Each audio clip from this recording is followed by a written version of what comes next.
Hello everybody. Thank you team TEDxAmityUniversity for considering me worthy in the capacity of a speaker on this platform. I had never imagined that I would be standing in a place where I'd seen some of the most influential people come and speak, and that too when I'm just 21 years old. I would be sharing a little bit of my journey in aviation, how I invaded aviation, and then speaking of little about the change of waves. So, as the saying goes by Jalaluddin Rumi, you were born with wings, why prefer to crawl through life? I think I took it way too seriously when he said that, and when I was 15 years old, I invaded aviation and I decided to give wings to my career. As kids, we all have role models, we all have heroes, we all admire, we have somebody as an idol to whom we aspire to become when we grow big. Unlike many of them, I was never fascinated towards the glamour side, towards the glam industry. And for me, my role models were always pilots or astronauts. And I think as kids, we all want to become pilots and astronauts, but unfortunately, for some of them, it remains slam book bounded. And not many of us are able to achieve that as we grow big. Having my maternal roots from Kashmir, traveling became quite often, and airway being the medium through which I would commute often, and I fascinated a great amount of love for traveling. I discovered that I love traveling and I want to do something which involves into the zone of traveling. And in that period, I realized that I wanted to figure out how and who as a person I am, my likes, my dislikes. I wanted to know what is it that I love to do the most, what is it that I don't like doing. Because I wanted to figure out that whatever field I pick up, whatever I work, if I love it, it's never going to be work. So with that motive, I decided to explore myself, and I wanted to know my likes and dislikes. And I realized, I comprehended to the fact that I love change. I want a change in my life, constant changes, be it a change of place, be it a change of culture, places. I love socializing, I love meeting new people, and I like learning new languages. And I wanted to be wealthy, wealthy not by material, but wealthy by the knowledge, wealthy with knowledge and experiences and understanding. And I knew that I would never do good if I would have a desk job from 9 to 5. And I knew at that point that I need my workstation to be somewhere at 38,000 feet with a cup of coffee in my hand and the world down at my feet. With the best office in the world providing a panoramic view. Allow me to take you 6 years back in time when I was 15 years old, when I actually initiated and gave wings to my career. I enrolled myself in the flying club, and it was then that I was attending 5 days of my elementary school, whilst the 2 days of the weekends I would be taking my flying lessons. And while my friends would be busy executing their weekend plans and binging on hamburgers and pizzas, I would be working for something that tantalized me the most, because the heart wanted what it wanted. And it was then that I stepped and I invaded the new outlandish gates of something which I had absolutely no idea of. And in my batch, I realized that we were 6 of us, and I was the only female in that batch. And coming from a convent school with an absolute girls background, I did not know how would I do, how would I go ahead. And with absolutely no fear, I think I stepped into the new phase of my life. And it was that phase where I did not even know this was our batch. And I did not even know, my batchmates were so senior that I contemplated if I should be addressing them as sir or I should be addressing them as uncles, because had I been anywhere outside my airfield, probably if I would bump into them, I might have said uncle, but here, now that I was encompassed within the boundary of professionalism, I was contemplating of what or how should I be addressing them. A couple of months later, after my exams, student pilot license exams were done, and I had cleared it, I had got my tickets to my wonderland, my first license, my first flying license, and a couple of, maybe 2 months or 1 month later, I had the opportunity of doing my first flight. It was when I was 16 years old, and I had the privilege of flying my parents on board. I think no feeling in the world could ever beat that feeling. And my student pilot's license was the best gift I could have ever given myself as a sweet 16th birthday gift. This was when I was 16 years old, just before my flight, I think, in the cockpit. And a month later, it so happened that I had the opportunity of visiting NASA, something that I had always dreamt of. And as a child, I remember when I was in 6th grade, while we were dining, at the back on the television, it was Sunita Williams going ahead with her first expedition.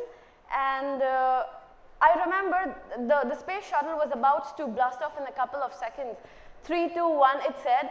I turned my head back on the TV, and I told my dad, I thought to myself that if ever I could be in that place, if ever I would have an opportunity to visit states, to visit NASA and meet Sunita Williams, or pursue a career in space. Little did I know that my dreams were turning into reality. When I was 16 years old, I had the opportunity of visiting states for astronaut training, and we did multiple things. We underwent training. We learned what an astronaut goes through before they go into the space. We did multiple activities, this being multi-axis training, in which we are spun and the astronauts are acclimatized to the space environment, and that is how fast it was. 360 degree it used to spin. And we were into the water, scuba diving, bunny walks, moon walks, and microgravity activities, facing the negative G-forces, the space shot in which we actually felt how the astronauts feel when they take off in the space shuttle. And this was in the ISS when we were performing the experiments, wearing the blue suit. I had only seen astronauts wearing that, and I couldn't fathom that it was actually me putting it on with all the spaceships, the little souvenirs that we had earned at NASA, and that's the wing. Only an aviator would realize this, the importance of that wing. It probably means everything to an aviator, and that is exactly what it meant. By that time, this was the first wing that I had earned, and what makes it all the more special is it was from NASA. I think nothing more could mean that to someone who's always dreamt of flying, and that was in the mess. So an ordinary day at NASA wouldn't actually be ordinary ever, because we would start our morning by 5 o'clock, our breakfast would be at 7, lunch would be at 11, and dinner would be somewhere at around 4 p.m. in the evening. And that is how the days at NASA would be. Thankfully, I had some Guju friends along, and we used to survive in the night by eating dhoklas and fafras and khakras, and that is how we used to survive there, because if someone who has lived in Bombay would probably know how nocturnal one is, the nightlifes in Bombay. And that is again at NASA. We were probably going to perform the experiment in the dummy space station that they had made, and we used to be fixing satellites. And that's good to go sign, wearing the astronaut suit. So this was all about my journey, how it happened, and how I got into, how drastic the changes were just in a couple of months.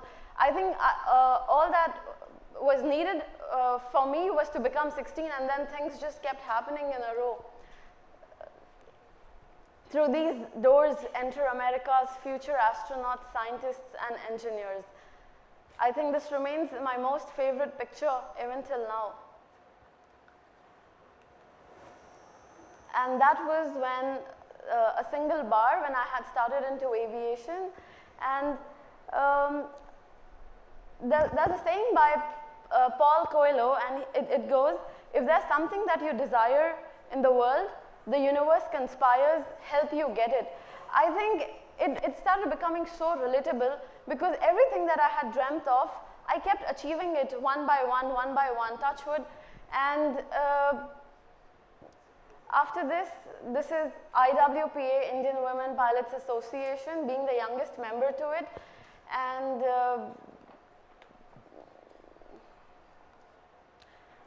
then came the glorious day in the year 2017 when I earned my commercial pilot's license. A lot of hurdles, sleepless nights, innumerable obstacles and whatnot, and I had this little booklet in my hand which I had always dreamt of since my childhood. It actually was the visa now. I had the ticket, I had the visa, and I had my wings to give career to my dreams for real.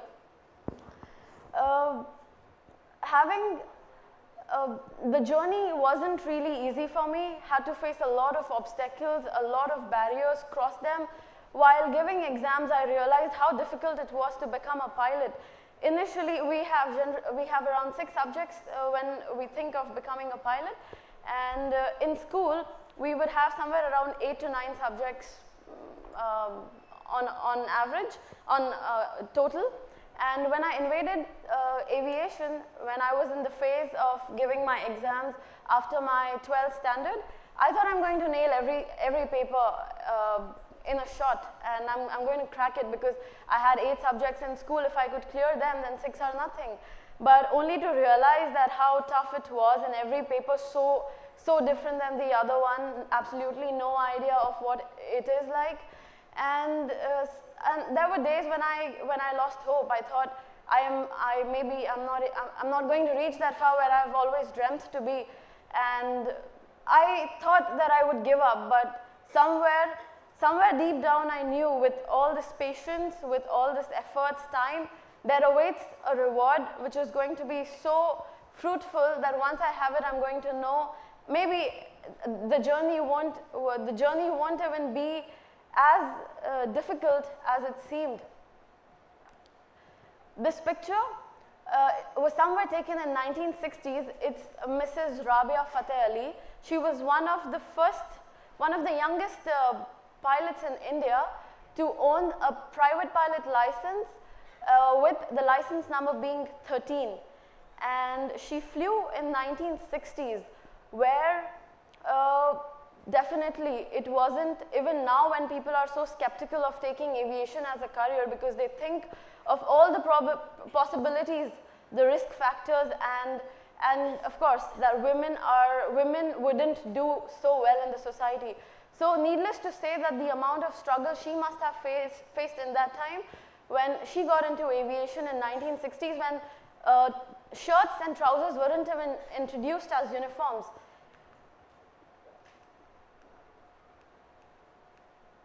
This picture, it's me standing next to Mrs. Rabia Fateh Ali, and I think the picture enough speaks of how drastic the change has been in aviation. Aviation has grown leaps and bounds from what it was to what it is now. And aviation industry having, if you see from the technology point of view, it has come a very long way. Initially, everything in the cockpit would be manual, from the takeoff to the landing, the monitoring, everything. Even now, it is pilot. There's a huge role. Excuse me. There's a huge role of a pilot, but things have modernized, things have changed. Advancement has come into the picture, and back then, not having many things which we have now, seeing the TCAS, the GPWS, VOR, ILS, some of these things which are in the cockpit, and things have grown to such an extent that now human interference has got less in order to assure safety, 100% safety, and the duties of a pilot to aviate, navigate, and communicate. These three things still remain as the main motive. The safety still remains as the main goal of a pilot. And speaking from the change, it's been tremendous. Initially women weren't taking this as a career, and globally there are around 11.3% of population which constitutes to pilots, against which 3% are female pilots in the world.